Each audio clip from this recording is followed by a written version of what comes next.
இதுதான் என் தலையெழுத்து என்று வாழ்கிறவர்களுக்கு இது அல்ல உன் தலையெழுத்து. உன் தலையெழுத்தை என்னால் மாற்ற முடியும் என்று சொல்லி மாற்ற வந்த மெய்யான ஒளி.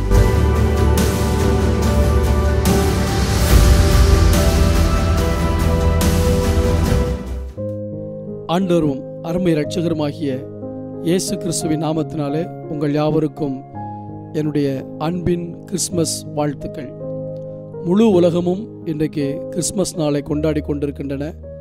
சபைகளிலே இயேசு கிறிஸ்துவுடைய பிறப்பின் செய்தியை அறிவித்துக் கொண்டிருக்கிறார்கள். அன்பானவர்களே, இயேசு இந்த உலகத்தில் பிறந்தபோது குழந்தையாய்த்தான் பிறந்தார், உண்மைதான். ஆனால் இப்பொழுது அவர் ராஜாதி ராஜாவாக இருக்கிறார். இன்றைக்கு நாம் அவரை குழந்தையாய் பார்க்க முடியாது. அவரை சிங்காசனத்தில் வீற்றிருக்கிற ராஜாதி ராஜாவாகத்தான் பார்க்க முடியும். ஆயினும் இந்த உலகத்தில் ஆண்டவரை அறியாதவர்களுக்காக இந்த செய்தியை நான் கொடுக்கிறேன். அன்பானவர்களே, இயேசு இந்த பூமியிலே வந்தபோது, பிறந்தபோது என்பதை விட வந்தபோது என்பது மேல். ஏனென்றால் அநேக இடங்களிலே இயேசு இந்த பூமியிலே நான் பிறந்தேன் என்று சொல்லவே இல்லை. ஒரே ஒரு இடத்தில் மட்டும்தான் நான் பிறந்தேன் என்கிற வார்த்தையை பயன்படுத்திவிட்டு இதற்காகவே இந்த பூமியிலே வந்தேன் என்று சொல்கிறார். வந்தேன் என்றால் அதற்கு முன்பு எங்கோ இருந்தவர். ஆம், பரலோகத்திலிருந்து இறங்கி வந்தார். கன்னி மரியாளுடைய வயிற்றில் ஜோதிமயமாக அவர் வந்து கருவாய் உற்பத்தியாகி இந்த பூமியிலே பிறந்தார். இந்த கிறிஸ்மஸ் நாளிலே இயேசுவை உங்களுக்கு ஒளியாக காட்ட விரும்புகிறேன்.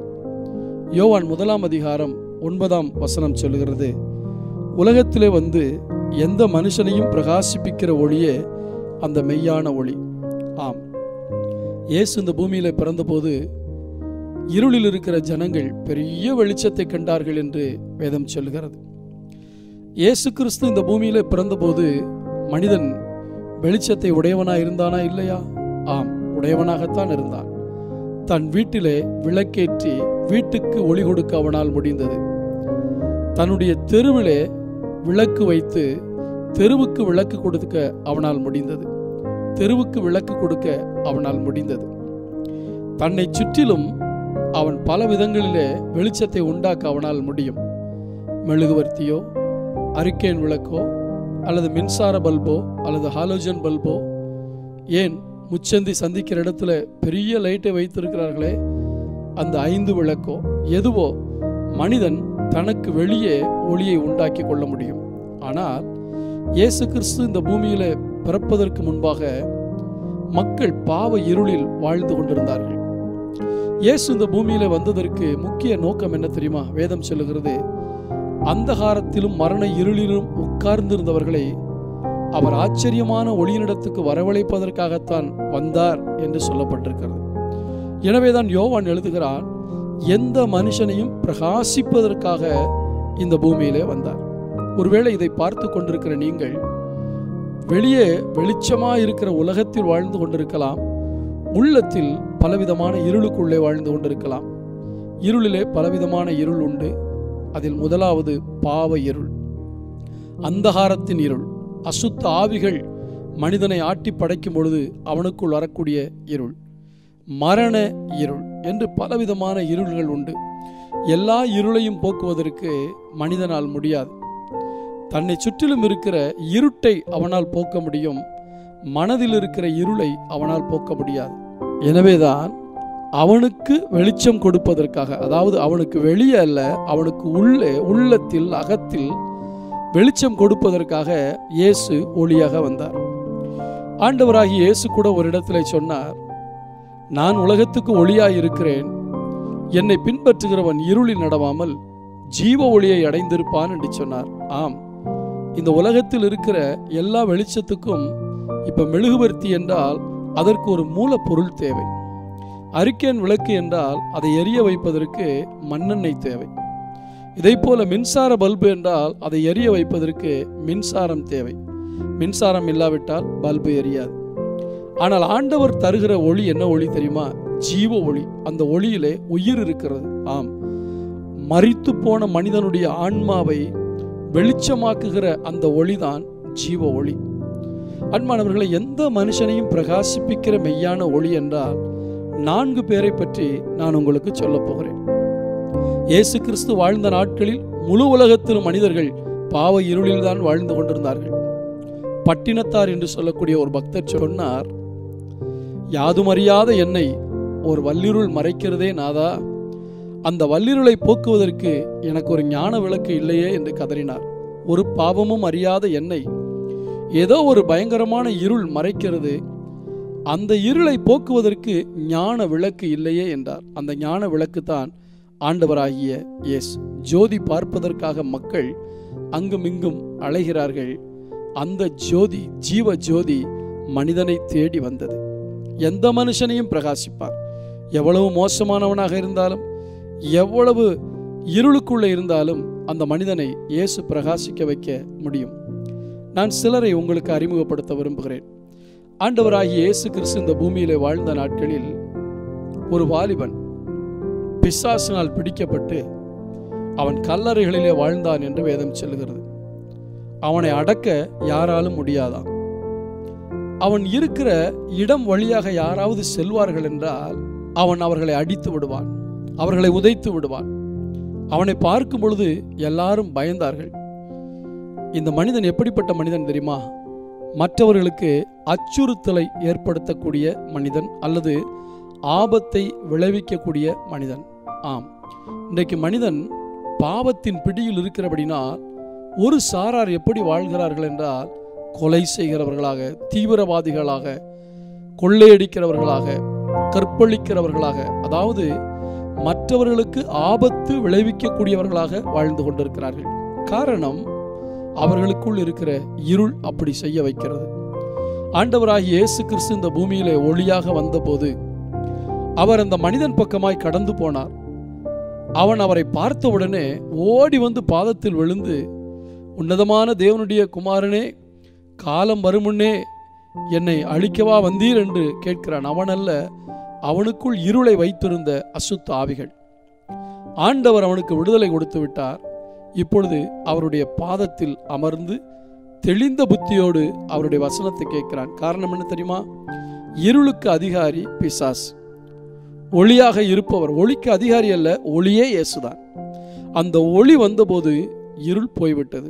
உங்களுடைய வீட்டில் இதை பரிசோதித்து பாருங்கள். இரவு 10 மணிக்கு உங்கள் வீட்டில் விளக்கு எரிந்து கொண்டிருக்கும் என்றால் அந்த சுவிட்சை ஆஃப் பண்ணுங்கள். இருளை நீங்கள் வா என்று கூப்பிட வேண்டிய அவசியம் இல்லை. இருள் வந்துவிடும் தானாக. நீங்கள் திரும்ப திரும்ப இருளை பார்த்து போ என்றால் போகாது. மீண்டும் சுவிட்சை போட்டால் தானாக ஒளி வரும், இருளும் தானாக போய்விடும். அதை போலதான் அந்தகார இருள் என்கிற பிசாசனுடைய சக்தி ஒரு மனிதனை பிடித்து கொண்டிருக்கும் பொழுது அவனால் வெளியே வர முடியாது. ஜீவ ஜோதியாகிய என் ஆண்டவர் இயேசு கிறிஸ்து ஒரு மனிதனுக்குள்ளே வரும்பொழுது அந்த இருள் போய்விடுகிறது. அவனுக்குள் தேவனுடைய வெளிச்சம் வருகிறது. அப்போஸ்தலனாகிய பவுல் என்று சொல்லக்கூடிய ஒரு பக்தன் சொல்லுகிறார், அவருடைய முகத்தில் உள்ள அறிவாகிய ஒளியை எங்கள் இருதயங்களில் தோன்ற பண்ணினார் என்று சொல்லுகிறார். ஆம், இயேசுவை பார்த்தாலே போதும், அவருடைய முகத்தில் இருக்கிற அந்த அறிவாகிய ஒளி நம்மேல் பட ஆரம்பிக்கும். அப்புறம் என்ன? அடுத்தவர்களுக்கு ஆபத்தாயிருந்தவன் அடுத்தவர்களுக்கு ஆசீர்வாதமாய் மாறிவிட்டான். வீடு வீடாக சென்று, பட்டணம் பட்டணமாக சென்று, நான் இப்படியெல்லாம் இருளுக்குள் இருந்தேன், இயேசு என்கிற ஒளி எனக்குள் வந்தது, நான் விடுதலையாகிவிட்டேன், இப்பொழுது நல்லவனாக இருக்கிறேன், எல்லாரும் என்னை நேசிக்கிறார்கள் என்று வீடு வீடாய் சொன்னான். இதை பார்த்து கொண்டிருக்கிற எனக்கு அருமையான சகோதரனே, சகோதரியே, தாயே, தகப்பனே, உங்களுடைய வாழ்க்கையில இப்படிப்பட்ட நிலைமை இருக்கிறதா? அந்தகாரம் உள்ளுக்குள் இருக்கிறதா? மற்றவர்களை அச்சுறுத்துகிறவர்களாக நீங்கள் வாழ்கிறீர்களா? இயேசு உங்களுக்குள் வருவார் என்றால் உங்களை ஆசீர்வாதமான நபராக மாற்றுவார். ஆம், ஆபத்தானவர்களை இயேசு ஆசீர்வாதமானவர்களாக மாற்றுகிறார். எத்தனையோ தீவிரவாதிகள், எத்தனையோ கொலைகாரர்கள், கொள்ளைக்காரர்கள், இந்த சமுதாயத்தை சீரழிக்கக்கூடிய எத்தனை நபர்கள் இயேசுவனுடைய ஒளியினால் தொடப்பட்டு இன்றைக்கு மாறி இருக்கிறார்கள் தெரியுமா? அதே பகுதியிலே ஆசீர்வாதமாக வாழ்ந்து கொண்டிருக்கிறார்கள். ரவுடிகளாக வாழ்ந்த அநேகர், மந்திரவாதிகளாக வாழ்ந்த அநேகர், அடுத்தவர்கள் அவர்களை பார்த்தாலே பயப்படுவார்கள். ஆனால் இன்றைக்கு இயேசுவின் ஒளியை பெற்று அநேகருக்கு ஆசீர்வாதமாக வாழ்கிறார்கள். இன்னும் சிலர் இருக்கிறார்கள், சமுதாயத்திலே அவமானமாக வாழ்கிறவர்கள். அவமானத்துக்கு பல காரணங்கள் உண்டு. மனிதன் தவறு செய்யும் பொழுது, லஞ்சம் வாங்கும் பொழுது, ஊழல் செய்யும் பொழுது பிடிபட்டு விட்டால் அது அவனுக்கு அவமானம். ஒரு பெண் இருந்தால் அவமானத்தோடு தான் வாழ்ந்தாள். சமுதாயம் அவளை அவமானமாகத்தான் பார்த்தது. விபச்சாரத்திலே கையுமையுமாய் பிடிக்கப்பட்டால் ஒரு பெண், திருச்சட்டத்தின்படி அவளை கல்லெறிந்து கொள்ள வேண்டும். இயேசுவிடத்திலே கொண்டு வந்தார்கள். மோசேயினுடைய சட்டம் சொல்லுகிறது, விபச்சாரத்தில் ஒரு பெண் கையுமையுமாக பிடிக்கப்பட்டால் அவளை கல்லெறிந்து கொள்ள வேண்டும் என்று சொல்லுகிறதே, நீர் என்ன சொல்லுகிறீர் என்று இயேசுவிடத்திலே கேட்டார்கள். அவர் சொன்னார், இங்கே வந்திருக்கிற உங்களில் யாராவது பாவம் செய்யாவிட்டால் அவன் முதலாவது கல்லெறிந்து கொள்ள கடவன் என்று ஆண்டவர் சொன்னார். மனசாட்சியில குத்தப்பட்ட ஒவ்வொருவரும், எல்லாருமே வந்தவர்கள் எல்லாம் மதவாதிகள், யூத மதத்தில் தேறினவர்கள், மதத்தின் அடிப்படையிலே நல்லவர்களைப் போல தங்களை காட்டிக் கொண்டவர்கள். இன்றைக்கும் பாருங்கள், நம்முடைய தேசத்திலே மத வைராக்கியம் இருக்கும், உள்ளுக்குள்ளே பரிசுத்தம் இருக்காது, அன்பு இருக்காது, நேசம் இருக்காது, பாசம் இருக்காது, வெறும் வைராக்கியம் தான். அவர்களை பார்த்து சொன்னார், பாவம் செய்யாதவன் முதல் கல் எரிய கடவன் என்று. நடந்தது என்ன தெரியுமா? மனசாட்சியில் குத்தப்பட்டவர்கள் கல்லை கீழே போட்டு விட்டு போய்விட்டார்கள். இயேசு அந்த பெண்ணினுடைய முகத்தை பார்த்து சொன்னார், நானும் உன்னை ஆக்கினைக்குள்ளாக தீர்ப்பதில்லை, நீ போ, நீ பாவம் செய்யாதே என்றார். அவ்வளவுதான். அவருடைய முகத்தில் இருந்த அறிவாகிய ஒளி அந்த பெண்ணினுடைய இருதயத்துக்குள் பாய ஆரம்பித்தது. ஆண்டவர் அவளை மன்னித்தார். அவள் புது வாழ்வு பெற்றாள். அவள் போய் அநேகருக்கு தன்னுடைய புது வாழ்க்கையை குறித்து சொன்னார். அநேகர் இயேசுவை அறிந்து கொள்வதற்கு அவள் ஒரு காரணமாய் அமைந்தாள். அதே போலதான் சமாரிய ஸ்திரீ என்று சொல்லக்கூடிய ஒரு பெண், அவளும் 5 புருஷர்களோடு வாழ்ந்தவள், அவமானத்தோடு வாழ்ந்தவள். இயேசு அவளை சந்தித்தார். அவருடைய ஒளி அவளுக்குள் வர ஆரம்பித்தது. அவள் எந்த பட்டணத்தில் அவமானத்தோடு வாழ்ந்தாளோ அதே பட்டணத்துக்கு போய் இயேசு என்னை மாற்றினார் என்று சாட்சி சொல்லி அந்த கிராமத்துக்கே ஒரு ஆசீர்வாதமான பாத்திரமாக அவள் மாறிவிட்டாள். ஆம், அச்சுறுத்துகிறவர்களை ஆசீர்வாதமாக இயேசு மாற்றுகிறார். அவமானத்தோடு வாழ்கிறவர்களை இயேசு ஆசீர்வாதமாக மாற்றுகிறார். சாபத்தோடு வாழ்கிறவர்கள் உண்டு. சகேயு என்று சொல்லக்கூடிய ஒரு மனிதன் அடுத்தவர்களிடத்தில் அநியாய வட்டி வாங்கி பணம் சம்பாதித்தவன், கொள்ளையடித்தான் என்று கூட சொல்லலாம். பணம்தான் அவனுக்கு தெய்வமாக இருந்தது. பணம் சேர்ப்பதுதான் வாழ்க்கையினுடைய குறிக்கோளாக இருந்தது. இன்றைக்கும் இதை பார்த்து கொண்டிருக்கிற உங்களுக்கு கூட இப்படிப்பட்ட அநேகரை தெரிந்திருக்க வாய்ப்பு இருக்கிறது. நம்முடைய தேசத்தில் அரசியல்வாதிகள் மற்றும் பலர் பணம்தான் வாழ்க்கை என்று வாழ்ந்து கொண்டிருக்கிறார்கள். அவனும் அப்படித்தான் வாழ்ந்தான்.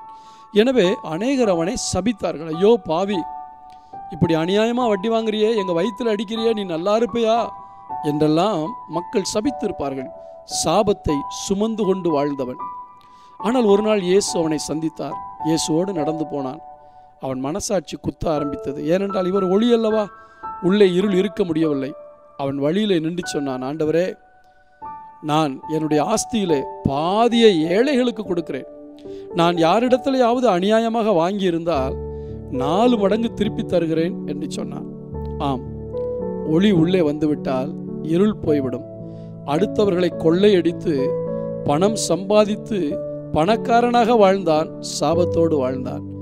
இயேசு அவனுக்குள் வந்தபோது பணமல்ல வாழ்க்கை, ஆண்டவருடைய ஒளிதான் வாழ்க்கை என்பதை அறிந்து அந்த பணத்தை ஏழைகளுக்கு கொடுத்தான். அநேகருக்கு ஆசீர்வாதமாய் மாறினான். கடைசியாக ஒன்றை சொல்லுகிறேன். 38 வருடமாக ஒருவன் வியாதியிலே படுத்து கிடக்கிறான். யோசித்து பாருங்கள், 10 நாட்கள் நமக்கு ஜுரம் அடித்தால் நம்மால் எழுந்து நடக்க முடியுமா? ஐயோ, இத்தனை நாட்கள் ஜுரம் அடிக்கிறதே என்று கவலைப்படுவோம். அவன் 38 ஆண்டுகளாக வியாதியில் இருந்தான். அவன் என்ன நினைத்திருப்பான்? இது என்னுடைய தலையெழுத்து, அந்த கடவுளும் எனக்கு இறங்கவில்லை, என் நம்பிக்கையெல்லாம் வீண் போயிற்று, பரவாயில்லை, என் தலையெழுத்து, இப்படியே வாழ்ந்து விடுவதுதான் என்று வாழ்க்கையின் கஷ்டங்களோடு வாழ பழகி விரக்தியோடு வாழ்ந்து கொண்டிருக்கிறான். இதை பார்த்து கொண்டிருக்கிற உங்களுடைய வாழ்க்கையில் ஒருவேளை விரக்தியோடு வாழலாம். எதிர்பார்த்த ஒளிமயமான வாழ்க்கை எனக்கு கிடைக்கவில்லையே, கடவுள் என் தலையில இப்படித்தான் எழுதி வைத்திருக்கிறார் போல, என் தலையெழுத்து என்று சொல்லி நீங்கள் வாழ்ந்து கொண்டிருக்கலாம். அருமையானவர்களே, அவனையும் இயேசு சந்தித்தார். நடந்தது என்ன தெரியுமா? அவனுக்கு அருகிலே போய், நீ எழுந்து உன் படுக்கை எடுத்துக்கொண்டு நட என்று சொன்னார். அவ்வளவுதான். 38 வருடமாக எழும்ப முடியாமல் இருந்தவன், எது தன்னுடைய தலையெழுத்து என்று வாழ்ந்தானோ அவனுடைய தலையெழுத்தவே இயேசு மாற்றினார். இதை பார்த்து கொண்டிருக்கிற நீங்கள் கடன் பிரச்சனையோடு, வியாதியோடு, தீராத போராட்டங்களோடு, பலவிதமான கசப்பான அனுபவத்தோடு, இதுதான் என் வாழ்க்கை, இது மாறுவதற்கு வழியே இல்லை, என் தலையெழுத்து இதுதான் என்று வாழ்கிறீர்களா? உங்கள் தலையெழுத்தை இயேசு மாற்ற முடியும். அந்த மனிதனும் அவன் படுக்கை எடுத்துக்கொண்டு தேவாலயத்துக்கு போனான். அநேகருக்கு இயேசுவை பற்றி சொல்லி ஆசீர்வாதமாக மாறினான். ஆம், அச்சுறுத்துகிறவர்களை மாற்றும் ஒளி மெய்யான ஒளி.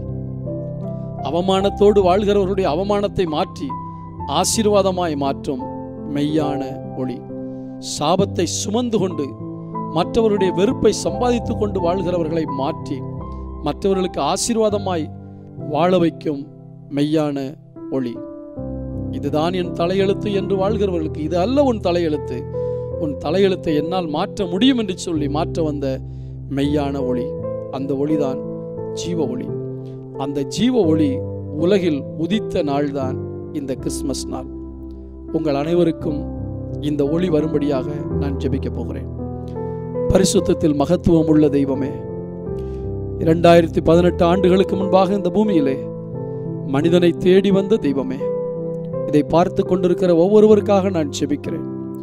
யாரெல்லாம் ஐயோ என்னுடைய வாழ்க்கை இவ்வளவு மோசமாய் இருக்கிறதே, யாரும் என்னோடு அன்பாய் பழகுவதில்லையே, நான் ஏன் இவ்வளவு முரடனாக இருக்கிறேன், நான் ஏன் இவ்வளவு கெட்ட குணங்களோடு வாழ்ந்து கொண்டிருக்கிறேன், என்னை நேசிப்பார் யாரும் இல்லையே, நான் அடுத்தவர்களை பார்த்தால் கோபம் அடைகிறேன், சண்டை போடுகிறேன் என்றெல்லாம் யாரெல்லாம் யோசித்துக் கொண்டு இதை பார்த்து கொண்டிருக்கிறார்களோ அவர்களெல்லாம் நீர் மாற்றுவீராக. அப்படி யோசிக்கிற ஒவ்வொருவருடைய வாழ்க்கையிலும் இயேசு என்கிற இந்த ஒளி வரும்படியா நான் ஜெபிக்கிறேன்.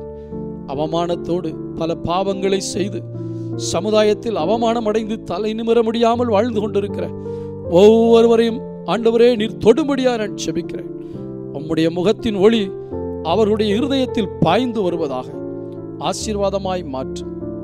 ஆண்டவரே, அடுத்தவருடைய சாபத்தை சுமந்து கொண்டு வாழ்கிற ஒவ்வொருவரும் இனி எனக்கு ஒரு விமோச்சனம் உண்டா என்று வாழ்கிறார்களே, அவர்களுக்காக நான் ஜெபிக்கிறேன். அல்லது என் மேல் இவ்வளவு சாபம் இருக்கிறதே, இந்த சாபம் என்னை விட்டு நீங்காதா என்றெல்லாம் யோசித்துக் கொண்டு பார்க்கிற ஒவ்வொருவரையும் என் தேவன் ஆசீர்வதியும்.